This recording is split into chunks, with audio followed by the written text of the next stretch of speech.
Hi everyone, welcome to the channel. My name is Nick Cosgrove and I'm back with this week's No Filter Q&A. This is the episode where I answer all questions related to diet, training, and supplementation that I've received over the last 7 days from our in-house clients, online clients, as well as a few of our online followers.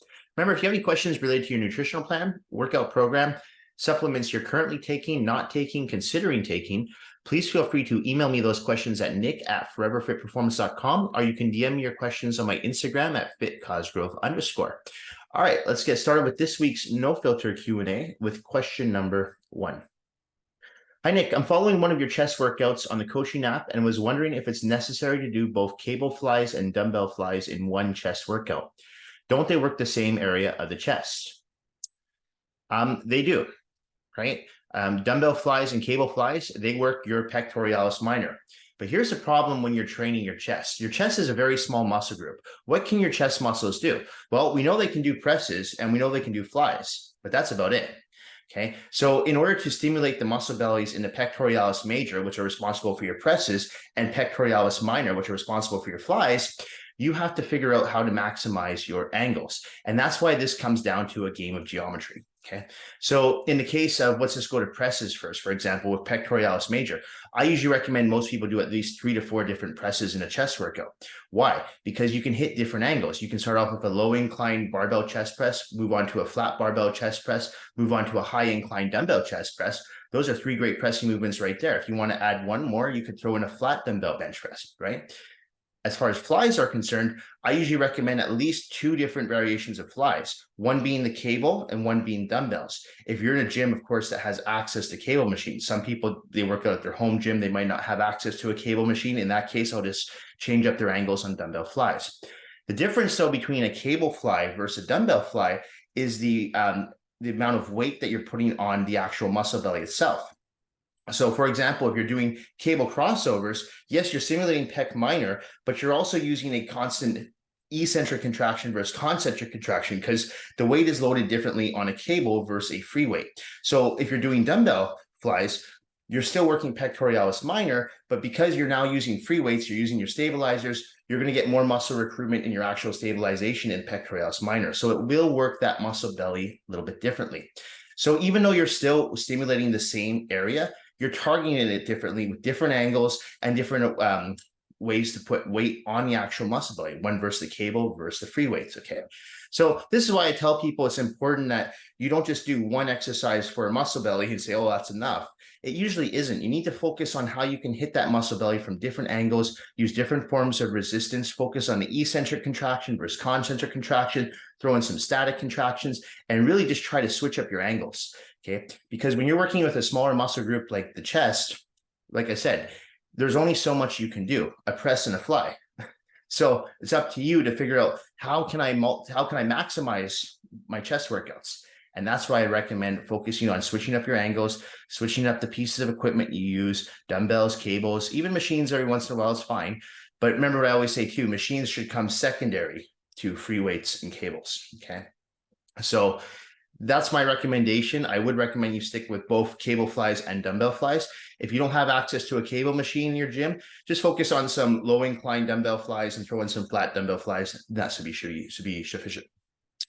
All right, next question. Hey Nick, I can't do hanging leg raises without losing my grip and swinging.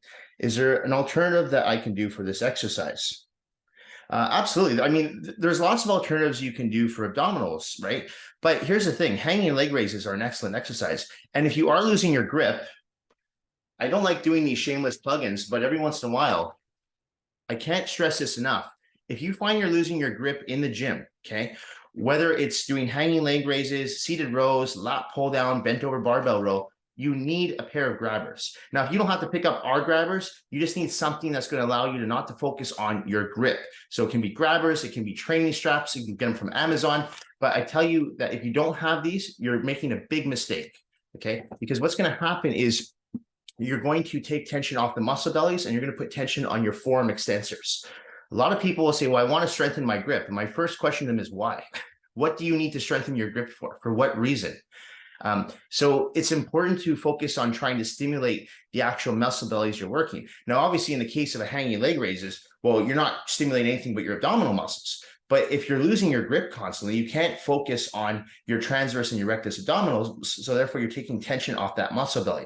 So you're not getting the most out of that exercise. So the first thing I would suggest doing is picking up a pair of grabbers, either from us or ordering some straps on Amazon or some website that sells training gear, but something that's going to help you with your grip. That's number one. And if you can't do straight leg deadlifts, which are straight leg hanging leg raises, my recommendation is to do hanging knee raises. So do the same exercise, but instead of trying to bring your legs up straight, just try to bring your knees into your chest. If you're not sure what I'm talking about, you can go on my online coaching app and just type in hanging knee raises and you'll see the exercise there. I'll also attach a video to my Instagram stories this week so you can see what I'm talking about, the difference between a straight leg hanging leg raise versus a hanging knee raise, okay? They're both hanging, so you're definitely going to want to use a pair of grabbers or straps so you don't lose your grip, but you'll feel it more in the abdominal muscles. You won't swing, and eventually over time, as you strengthen up your transverse and your rectus abdominals, you'll be able to go back to keeping your legs straight. So that's what I would recommend as an alternative version. But of course, I mean, you could do reverse crunches. That's an excellent exercise that will simulate both the transverse and the rectus abdominals. You could do bicycle crunches, you could do sit-ups, you could do leg raises, but I really believe that hanging leg raises are the be-all of abdominal exercises. And if you're going to do them properly, you want to make sure that you're using grabbers or straps for your grip. Start off with knee raises, bring your knees to your chest, try to get yourself up to doing, say, 20 reps in a row without swinging. And over time, as those muscle bellies get stronger in your abdominal region, you will be able to do straight leg hanging leg raises. I promise you that.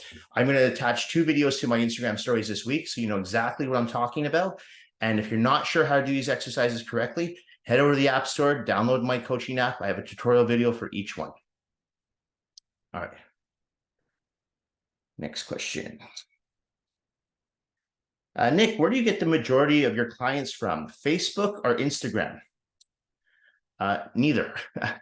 So I've always said that I use social media as a home base, just like as a reference for new clients, for even our current clientele base, just to get myself out there as so people know who I am, people know what I offer. So if a new client looks me up, they can go to our website, they can go to our Instagram, they can go to Facebook, and they can go to a YouTube channel. So they just know that this is what I do for a living. I have numerous testimonials, tons of Google reviews, just so it's a home base for people to refer to. But I've never really used it as a marketing tool. Most of my clients, I actually think about probably, I'd say 90% of our clients are referred to us through referrals. And the great thing about referrals, in my experience, when I have a client who's been with me for, let's say, 15, 18 years, and he or she refers a friend or a family member to us, that person usually stays with us long-term as well, okay, versus finding someone through Google marketing or some kind of marketing promotion done online, where the person might only stay for a month or 2 because they're looking to join the next thing after that, or looking for a deal or whatever. So I find that what works for us is through referrals. Now, obviously, it's very difficult to grow a business through referrals alone, but it seems to work well with our industry, because don't forget, we're selling a service, not a product. So referrals work really well for us. As far as Instagram and Facebook, like I said, I use them more of as a reference point for new clients when they're looking me up, because let's face it, most people these days will Google you, right? Especially if they're looking to work with you, they want to Google you, see what you're about. So if you don't have a website, if you're not somewhat active on social media, it's going to be very hard for them to figure out who you are. So just going alone by word of mouth from their friend or family member might not be enough. So at least you have that as a backup point, right? So if your client refers you, hey, you should work with my trainer. He's really good. He helped me lose 30 pounds. I put on all this muscle. Great. But I want to Google this trainer and see what he's really about. Just get a vibe for him, his personality. So that's why I'm on social media. That's why I do the YouTube channel.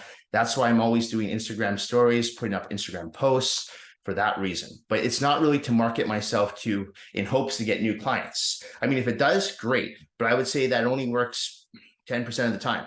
So, but for the majority of people who do come to work with myself or one of the trainers, it does help because they get a feeling for, okay, what our gym looks like. They get a feeling for what kind of services we offer, our hours of operation, and so on, right? So they know they are working with professionals, not just someone who their friend or family member is referring to, and maybe their friend or family member is happy with that person, but they need to see if they vibe well with the trainer as well. So it gives you a good insight to what this person's about. And if anyone knows me, I work 7 days a week. So I answer emails at 3 o'clock in the morning. Um, this is my job. I don't have another job. I do in-house personal training. I do online personal training. I don't have a job in real estate. I'm not doing the stock market. I'm focusing just on this. So I'm all in. So a lot of people, that's important for a lot of people too, because they want to make sure that their trainer or coach is focused on helping them achieve their personal best. So that their coach is not distracted by other jobs. It's like, no, this is what I do.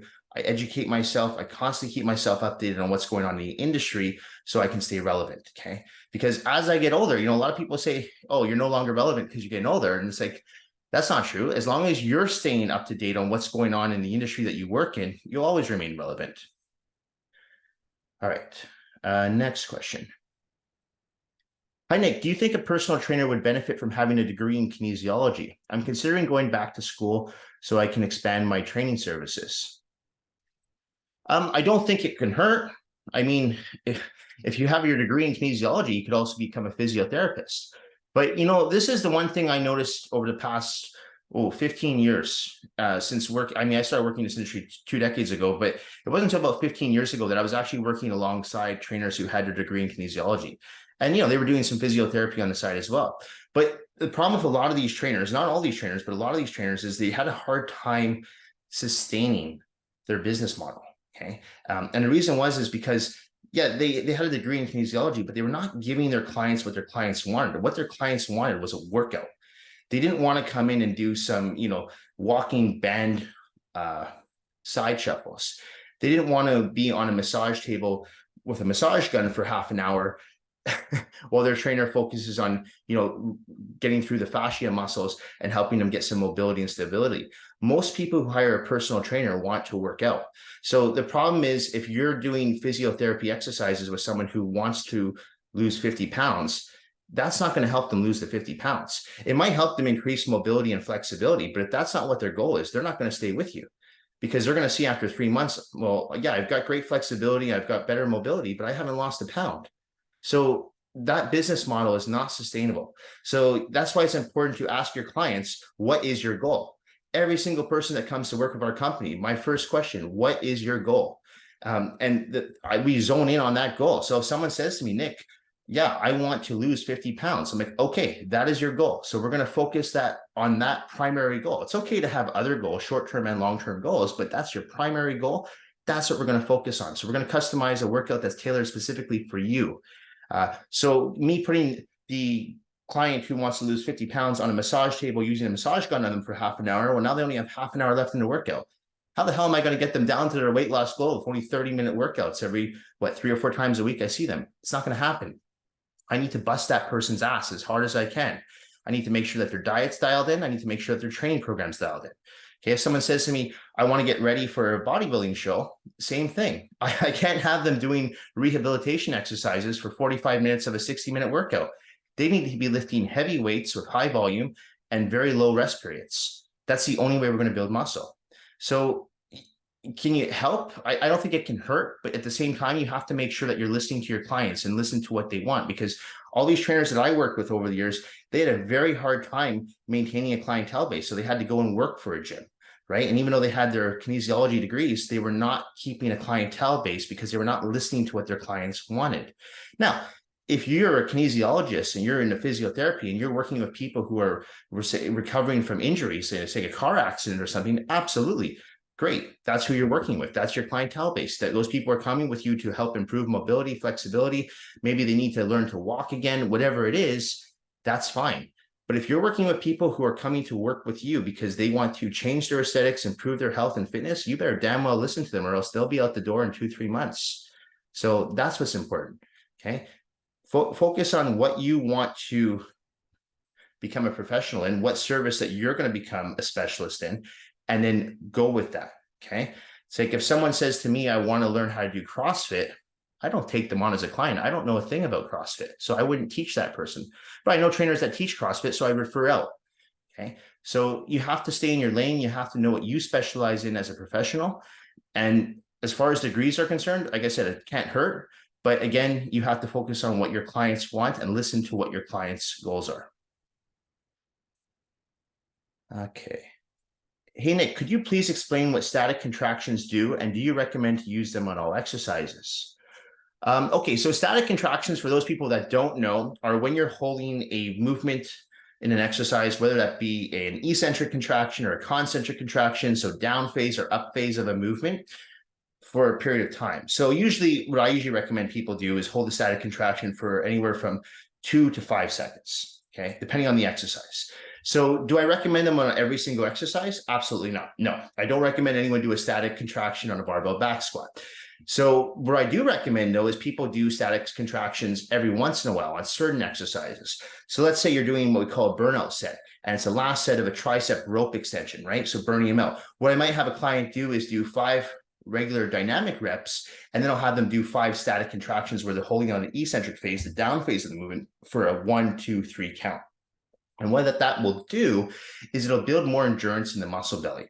So it's actually going to help you for additional workouts, because you're building more glycogen and you're allowing your muscle bellies to actually replenish more efficiently by doing those static contractions. So it just helps build more endurance in the muscle bellies. I like throwing them in on exercises that don't require a lot of weight. So like I said, I wouldn't recommend doing them on something like a heavy barbell bench press, but I wouldn't mind doing them on, let's say, something like a flat dumbbell bench press, right? So you have 2 dumbbells, plus there's less risk of injury, and maybe you're doing a hold at the bottom for 3, 2, 1, and an explosive rep on the up phase.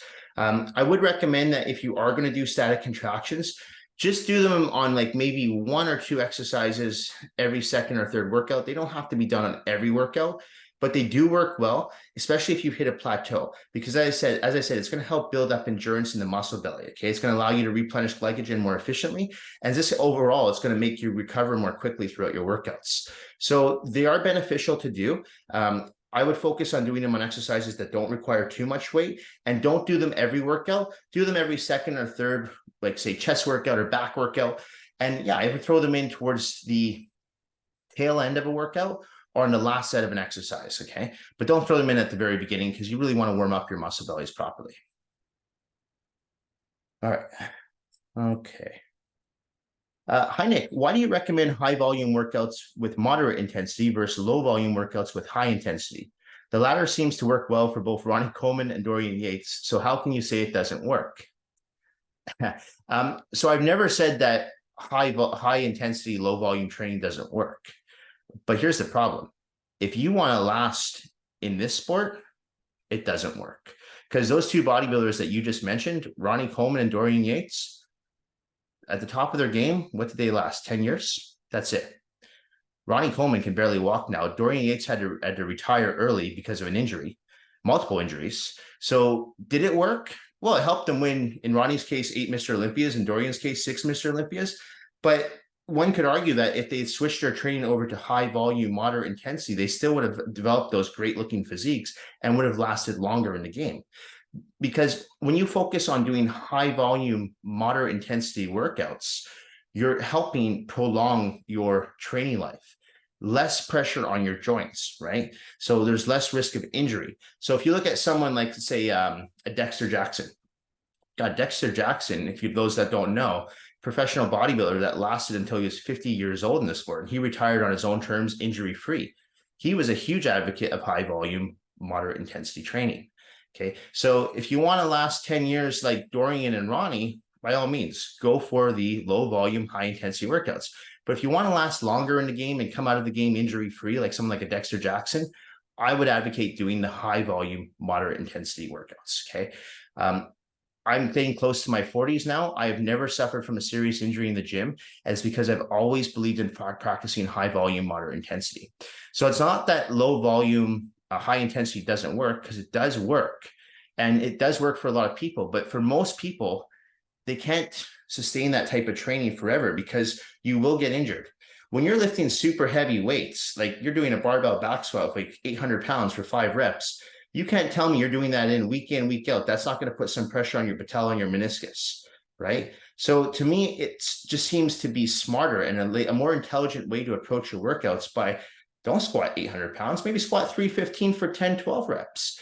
You're still going to burn out the muscle belly, right? And you're going to save and you're going to preserve your joints and you're going to save your tendons. So it's just a more intelligent way, a more methodical way to approach your workouts.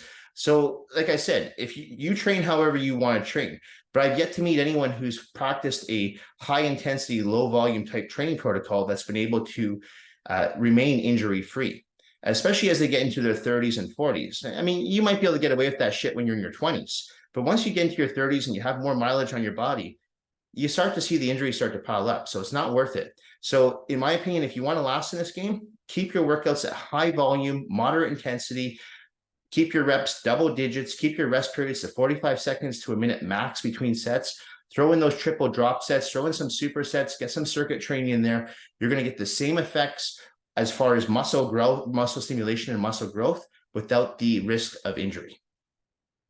All right. Next question.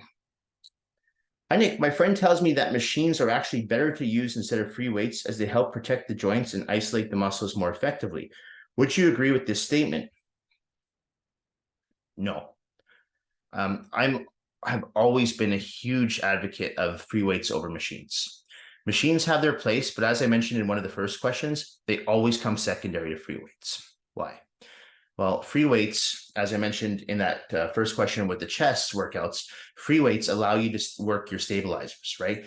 That's important because if you're not working your stabilizers, it's very hard for the muscle bellies to grow to the maximum when your stabilizers are weak, right? Because there's nothing to support those muscle bellies. So that's one reason why I recommend free weights over machines. Another thing is if you want to build that hard, lean, dense muscle look, you need to do free weights. Machines will help you put on some muscle, but it won't be that hard belly muscle that you see a lot of the guys and women walk around with. And it's because that's building a foundation, right? So I always compare free weights as to if you're building a house, you need to have a foundation, right? You need the bones. So free weights are what helps build that foundation. And then as you get more advanced in your training over the years, let's say after at least 5-10 years of training, yeah, you can throw in a few machines, especially if you do suffer from some joint pain. You know, as you get older, some people do suffer from some joint pain. Some people will get arthritis, tendonitis, osteoarthritis, and it might be beneficial for them to add in some machines. However, if you're just starting off and you're a young woman, young man, my recommendation, free weights, absolutely free weights. To this day, I would say 95% of the exercises I do are still free weights. I've never really liked machines. I don't feel that, first of all, I don't really find that machines work the muscle belly nearly as efficiently as free weights. I don't find them nearly as challenging. And when I'm done a workout that's mostly machines, I don't feel like it was that effective. I just don't. I want to feel like I worked my ass off in the gym, and free weights, I have to focus. If I'm doing a barbell back squat with 315 pounds on my back and I'm going down to the ground and back up, I need to focus on balancing that bar on my traps. If I'm doing that same exercise on a Smith machine squat, where I'm going up and down with the Smith machine, I don't have to focus on stabilizing. I don't have to worry about dropping that weight. I don't have to focus on balancing that weight. All I have to do is focus on pushing the weight up and down. So I'm not going to build that lean, dense muscle look that, you know, you want to have as if you're trying to develop your physique. So I disagree with that statement. As I said, if you do suffer from joint pain, machines do have some benefits, but the only way, again, this is in my opinion, that you're going to fix that joint pain is if you focus on strengthening your muscle bellies and the tendons surrounding the joints. And the way you're going to do that is from focusing on strengthening your stabilizers. And the way you're going to strengthen your stabilizers is by focusing on free weight exercises. Okay. Finally, when you're doing free weight exercises, you're going to actually exert more energy. So if you're looking to burn more calories in the gym, free weights are the way to go. Okay. If you don't care about burning calories and you don't care about body fat levels, by all means, do a machine workout, but you're not going to get the same results on your physique and with your health. I guarantee that. Okay. Hi, Nick. I'm curious as to who your favorite client is to train. Yeah, I had this question come in on my Instagram a few days ago, and here's the thing. I like training all my clients. And I know that seems like a obvious answer. Of course, I'm not going to say I like training one person over the next. However, it's the type of clients that I like to train. So fortunately for me, I'm now at a place in my career where I can kind of choose who I work with. So if it's not a good fit, if the personalities don't match, no problem. We just don't work together. You know, I'm not a coach trainer for everyone, and that's okay. But what I find, and I said this on my Instagram, when I responded to the question, I said, I like to work with people who are self-motivated. Yeah, I know a lot of people hire a coach because they need that extra motivation, and that's fine. But I like people who are also self-motivated, who will come to the gym and say, okay, Give me the program that I'm supposed to do today and let's go through it together. These are the people that are hungry for results. So they give it 110% every time they come in the gym. I have a lot of my clients that ask me, do I get mad when I have people that show up late? I don't, because a lot of my clients that do show up late, as soon as they get into the gym, the switch goes on and they're ready to go. So whether they're training with me for 60 minutes or 40 minutes, they're there to go. And that's fine. I would rather work with someone for 40 minutes who shows up 20 minutes late, but gives it 110%, for someone who shows up on time and gives me a 50% lackluster workout and just wants to stand around and have a conversation. That to me is not a client that I want to work with, because I find those type of people, they really just bring you down and they take the intensity away. So from you as a coach. So it's not that I like working with one particular person over the next, but the type of clients that I like to work with are those that will push their workouts 110%. And they listen to instruction. They're coachable. When you take someone who is coachable, you can take them from 0 to 100 very quickly. Okay. If you're trying to coach someone who's argumentative and questions everything you do, that's not going to work, because it actually doesn't make you confident as a coach. And, you start to question yourself and the exercises you're giving them, the weights that you're recommending to take, the sequences you're recommending them they follow, because they're not confident in you. So you as a coach become less confident in yourself. So I like to work with people who are hiring me because they're looking to work with someone who is an expert in their field and they're going to trust what I tell them. Okay. And those are the type of people that really, really push me to be a better coach, because I feed off that energy. So if I'm working with someone who I know is going to give it their all in the gym, those are the people that I want to work with. And honestly, when I work with people like that on the floor, I can work 12 hours in a row, no problem. But if I work with one person who starts bitching and complaining and says, I don't want to do this today, or is on their phone, that 1 hour can be brutal for me. And I'm like, oh, I'm done for the day, because it just sucks the energy out of me. So fortunately for me, I don't have to work with those type of people anymore. And I'm very grateful for that I have a roster of clients that, in my opinion, are all-stars. And I get to work with people who want to work out, who want to get results, who want to push themselves beyond their limits, beyond their physical limitations. They want to just push. They're hungry for results. And those are the people that I like to work with. And that's what makes my job so exciting. Because I tell you what, after doing this for 20 years, you'd think by now I began a little burnt out. But working with people like that, whether it's on the floor or online, it motivates me and inspires me to continue to do what I do every day. All right. Hi, Nick. At what age would you recommend going on a steroid cycle? Here's the thing. I've talked about this before. I don't recommend anyone go on a steroid cycle unless they plan on competing in bodybuilding at the higher level, right? And what I mean by that is if you're aspiring to be a bodybuilder and you want to take it to the national stage, you want to take it maybe to the IFBB Pro, in that case, yeah, you're probably going to have to go down the anabolic steroid route, because let's face it, everyone who's on the Mr. Olympia stage is on some type of anabolic steroid or steroids. Okay, nobody on that stage is natural. So if you're going to go down that route, then yeah, anabolic steroids are the route for you. Here's the thing though, if you have no aspirations to compete, why the hell are you going to go on steroids? It doesn't make any sense. You can still achieve a fantastic body naturally, right? So this has always been my argument when I work with clients, and I'm like, why do you want to go on steroids? You want to compete in bodybuilding, figure, bikini, any of these? And the answer is no, I would never want to go on stage. So I'm like, well, why do you want to be on steroids? Well, I want to look better with my shirt off, or, I want to have leaner body fat. I don't want to have more muscle. I'm like, I get that, but there's also health ramifications that come with these drugs. And if you're going on something, let's say as a guy, testosterone, something simple as testosterone, if you decide to go on that, let's say a testosterone and DECA cycle for 12 weeks, you don't know what that's going to have on your body long term. You might have to stay on testosterone for the rest of your life, because all of a sudden your natural testosterone levels are you're no longer producing natural testosterone. So you might have to go on TRT for the rest of your life. Now, if you're okay with that, by all means do it. But just be aware that there are some health ramifications that come with these drugs. Some people, they're fine. Some people go on steroid cycles, they come off and they never go on again, and they're fine. But if you're on long-term, there's usually some health ramifications that will come along with that. You see people that get guys who go bald, they get gyno, severe acne. So those are problems. You have to look at your liver enzymes, your kidney. There's women that, they drop their estrogen levels, they get facial hair, enlarged clitoris. These are issues that can come along with being on anabolic steroids. So it's very important that you pay close attention to the effects and do your research that these drugs can have on you, okay, long term.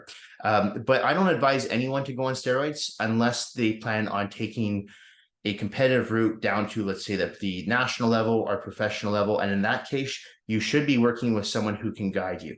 Okay, someone who knows how to use these drugs. I don't just mean your GP. I mean someone who's either a hormone specialist or an online trainer coach that has experience in this industry. Okay, or someone who works within your town or your province, okay, or country, wherever you are, but someone who you can trust and who is knowledgeable and experienced. Because as I said, these drugs do have long-lasting effects. And I mentioned this in the last episode that we have seen a lot of bodybuilders, and not just men, women too, over the last 5-10 years now, who are dying in their 30s of heart attacks, strokes. And these people are in their 30s. Some are even in their late 20s, pushing the envelope too much. So if you want my honest opinion on that, I'm not going to give you what age you should start using steroids. I'm going to tell you that if you have no plans or aspirations to compete, you have no business using steroids. Okay. And finally, if you are going to use steroids, my recommendation is you should get at least 5 years of training under your belt as a natural lifter. So at least you burn out all your natural receptors and you reach your genetic potential naturally before going down the anabolic route. Because once you go down that anabolic route, there's no going back. Okay. So that's my recommendation. If you have no plans on competing in bodybuilding, figure, physique, men's classic physique, bikini, whatever it is, then you have no business going on a steroid cycle. Okay, last question. Hi, Nick. Would you ever take a client back if he or she all of a sudden ghosted you with no reason? I had a client do this to me at the end of summer and now suddenly wants to train with me again. I'm not sure if I'll take her back though. You know, here's the thing when it comes to personal training. If you want to be successful in this industry, in my opinion, you cannot take anything personally. Okay, and I know that's hard for a lot of people because you are selling a personal service. You're working with someone one-on-one or in a small group setting or in a partner setting, or you're working with them online doing bi-weekly, weekly check-ins. So you develop a relationship with the person. But it's important to make sure that you can keep that relationship professional. And I've talked about this in the past too, where I see trainers and clients becoming friends. And I've seen this happen online. They're promoting their trainer nonstop, and then all of a sudden they have a falling out, and then they're enemies. I'm like, this is childish. This is bullshit. You are a professional as a coach trainer, act as so. Okay. So if someone were to leave me or just ghost me, as you say, if they have no reason, there's no reason. That's fine. I mean, they've paid for my services. I've done everything I possibly can as a professional. I've done everything I possibly can to coach them to the best of my ability. But if they decided to leave me, I cannot take it personally. And for all I know, the reason they decided to leave me has nothing to do with me whatsoever. They could be having problems in the workplace. They could be having problems at home, in a relationship, whatever it is. It could have nothing to do with you whatsoever as a personal trainer / coach. So you can't take everything so personally. Another thing is too, even if it does have something to do with you as a trainer / coach, for me, I have thick skin. I let it roll off. I'm like, okay, well, you don't want to work with me. That's okay. Would I take you back? Well, if we had a good relationship, whether we were working on the floor or online, I would definitely take you back. I wouldn't say, no, I'm not going to ever take you back in because you just left me and didn't tell me why you were leaving. No, I'll work with you again. Now, if it wasn't a good fit to begin with, and there was some conflict or the person was always questioning what I was doing or it was a drain to train with, well, then no, I wouldn't take the person back. I'd refer them to someone else. But you cannot take anything personally. If you want to be a successful business owner or successful in business, you cannot take things personally. And I'm always surprised by how often I see people taking shit personally. It doesn't make sense. It's business. It's not your personal life. This is why it's important to keep your relationships professional. If you can't do that, well, you're not a professional then, right? So stop taking shit personally. If you had a good working relationship with your client, take him or her back and start working with them again. If they don't want to give you a reason as to why they left, don't push it. Now, they might tell you, hey, the reason why I left was because I didn't like the way you were doing this. If you feel as a coach that you can fix that, and as opposed to getting defensive and say, you know what, you're right. I didn't give you as much attention as I probably should have, or I did make a mistake here. I'll fess up that. There's times I work with people on the floor or online. I'm like, you know what, I made a mistake. I shouldn't have given you this exercise, or I shouldn't have done this on your nutritional plan. Let me change that. And, it takes someone with a little bit of age, unfortunately, in a lot of cases, to acknowledge that they've made a mistake. And in my case, I've made tons of mistakes. I make mistakes every day. And I'll always tell my clients, you know what? I put the wrong weight on there, or I put the wrong food on that diet plan. Okay. So we're going to change this. And that's the way I coach people. I'm very honest and very transparent with my clients. And that's why I feel as a coach and trainer, I'm very busy, because my clients understand that they will always get 100% out of me as their coach. And I'll always be transparent with someone. If I don't think someone's pushing it in the gym, I'll tell them. If someone's not losing weight and I know they could do better, I'll tell them. If it's a mistake I've made, I'll tell them. So you have to be a professional. Take your client back if you had a good working relationship with him or her. Anyway, that's it for this week's No Filter Q&A. This episode will be going up on Tuesday, December the 26th. As a reminder, if you do have any questions with regards to your nutritional plan, workout program, supplements you're taking, not taking, considering taking, please feel free to email me at nick@foreverfitperformance.com or DM me your questions on my Instagram, fitcosgrove_. Please like and subscribe to my YouTube channel. I appreciate all the support, all the views I get. And I want to thank everyone for supporting my business this year, for supporting our YouTube channel, and just for supporting the online coaching app. I mean, the online coaching app has blown up in the last year alone, and I'm really grateful for that. So thank you for all the support. And again, any questions, feel free to email me, DM me anytime. Thank you all so much. Have a happy holiday season, and I will see you all next week. Bye for now.